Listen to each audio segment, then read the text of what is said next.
Sonini, bah, je ne sais pas. Qu'est-ce qu'on va mettre? Une petite musique? Oh là là, l'embouteillage. Quelle horreur. Quelle horreur. Oh là là.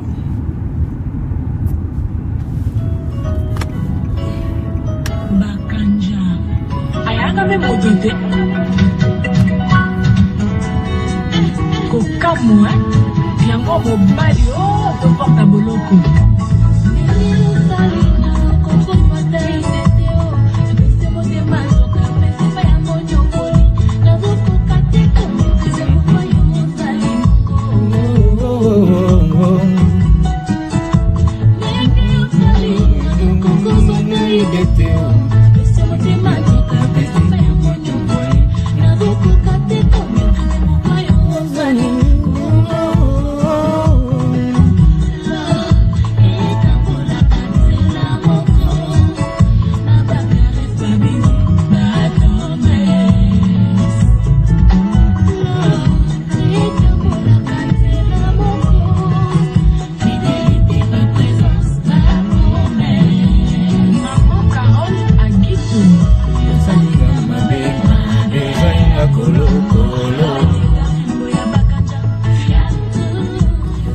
Bon, bonjour à tous ceux qui me suivent.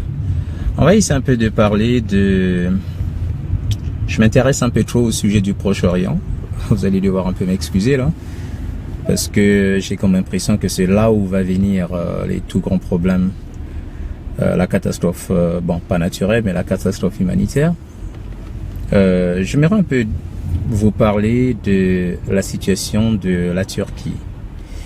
Nous savons tous que, bon, pour ceux qui ne sont pas au courant, la Turquie venait d'acheter des systèmes de défense antiaérienne, ce qu'on appelle par les systèmes S-400, donc les systèmes russes de défense contre les missiles de croisière, contre les avions d'espionnage, contre tout ce qui est aérien. Donc c'est un système qui est capable de détruire toutes les cibles aériennes. Bon, en un mot, c'est ça. Mais on sait très bien que la Turquie est un membre de l'OTAN. C'est quand même la deuxième armée de l'OTAN, la plus puissante d'ailleurs de l'OTAN après les États-Unis d'Amérique.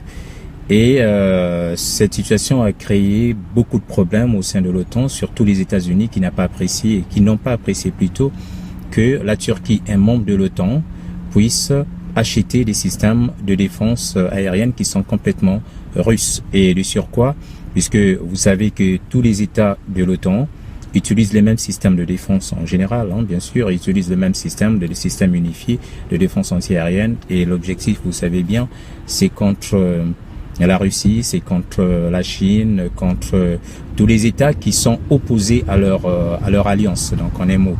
Bon. Mais nous devons quand même essayer un peu de nous poser les questions de savoir pourquoi est-ce que la Turquie ou bien le président Erdogan a pris cette décision. Cette décision d'acheter un système de défense qui ne soit pas un système que les autres membres de l'OTAN utilisent. Bon, ce qu'on essaie un peu de dire ici, c'est que on raconte les choses sans parti pris, hein, il faut quand même le signaler, mais on fait des analyses en fonction des faits sur les terrains, des faits que nous voyons, que nous constatons. Nous avons constaté que il n'y a pas très longtemps, en fait, il y avait un coup d'État qui a été manqué en Turquie et le président Erdogan avait donc accusé un opposant qui est aux États-Unis, donc un opposant turc qui vit aux États-Unis, qui est réfugié là-bas, d'être l'instigateur de ce coup d'État. Et la Turquie, le gouvernement turc avait donc demandé à ce que le gouvernement américain puisse le livrer, ce monsieur-là, puisque le monsieur a été condamné par contumace. Et les États-Unis ont refusé. Et donc, du coup, bon, selon ce qu'on a pu suivre, le président Erdogan a dit que c'était un couteau sur le dos de ses amis de l'OTAN qui ont essayé de le renverser parce qu'il commençait un peu à ne pas s'entendre avec tout le monde là-bas sur la situation de la Syrie. Alors, qu'est-ce qui se passe lorsque le président Erdogan prend la décision d'acheter ce genre de système? C'est surtout lorsqu'on constate qu'il n'y a plus de confiance. Il n'y a plus de confiance de la part de la Turquie envers un certain nombre d'États de l'OTAN. dans ce sens où lorsque le coup d'État a été manqué, selon les dires, selon ce que nous avons pu entendre et selon ce que nous avons pu lire dans plusieurs journaux, que le président Erdogan a été sauvé de justesse par le président Poutine, qui lui avait informé d'un coup d'État qui se préparait et qui devrait être éliminé. Et donc, ce sont soi-disant les forces russes qui l'ont sauvé de ce pétrin. Et donc, en signe de reconnaissance, et pourtant Erdogan avait des problèmes avec la Russie sur l'avion russe qui a été abattu par l'armée turque, qui en fait avait dit que les pilotes russes avaient en fait essayé un peu d'entrer dans le territoire turc et que les Turcs n'ont pas hésité tout simplement à battre l'avion. Ça c'était pendant un peu la période chaude de la guerre de Syrie, donc les tensions qui existaient entre la Russie et les membres de l'OTAN, la plupart des membres de l'OTAN, et la Syrie qui avait pris, non, la Russie plutôt qui avait pris la décision de défendre le président Bachar al-Assad. Et donc face à cette situation, tel que je vous l'ai dit tout à l'heure, que le président Erdogan a été sauvé de justesse par ce coup d'État par Poutine, c'est selon ce que nous avions pu entendre, et cela a créé donc ce qu'on appelle par des suspicions ou soit encore des doutes. Erdogan a commencé à douter un peu de ses amis, de l'alliance de l'OTAN. Et c'est la raison pour laquelle c'est la raison pour laquelle, en fait, c'est ce qui lui a suscité d'acheter les systèmes de défense antiaérienne russes, les S-400, qui sont vraiment redoutables. Mais le problème je ne sais pas, la façon dont j'essaie un peu d'analyser les choses, lorsqu'on sait que le gouvernement américain soutient les FDS, c'est-à-dire les forces démocratiques syriennes, qui combattent Bachar al-Assad, et quand on essaie aussi de voir ce soutien, parce que Erdogan est en train il est contre ce soutien-là, parce qu'il est contre le soutien de ses amis, de l'alliance aux Kurdes. Vous savez que ça fait depuis des années que le président Erdogan combat les Kurdes de son territoire, les Kurdes turcs, et autour de la Turquie, je crois bien vers le sud-est aussi, il y a des peuples kurdes qui vivent en Syrie.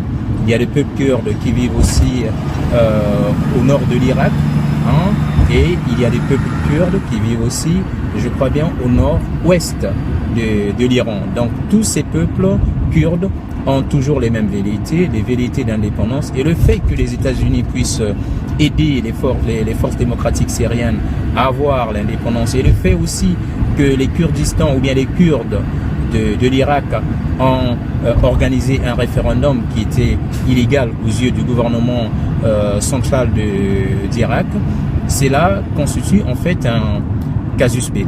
Un casus belli, je ne dirais pas un casus belli, mais cela constitue tout simplement une erreur certainement grave, une situation que Erdogan voit comme quelque chose qui pourrait lui venir.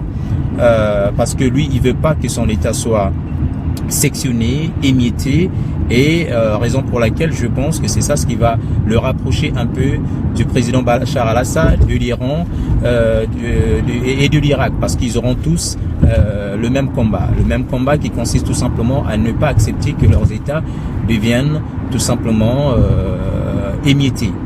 Et voilà un peu la façon dont les choses se déroulent actuellement, et c'est ce qui pousse donc Erdogan à acheter des armes, des systèmes S-400 plutôt, systèmes de défense aérienne, qui pourraient tout simplement, au cas où ses alliés pourraient encore lui tourner le dos, on pourrait l'attaquer pour imiter son territoire, et bien là il pourra se défendre, parce que il ne dépendra plus du système unifié de l'OTAN, mais il aura son propre système de défense aérienne pour assurer ce qu'on appelle par la sécurité de tout son territoire, donc tout son espace aérien.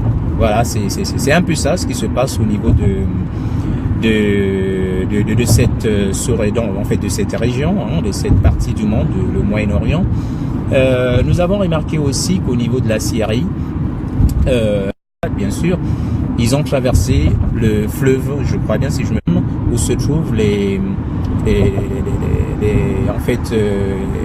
compagnies pétrolières, c'est-à-dire les gisements.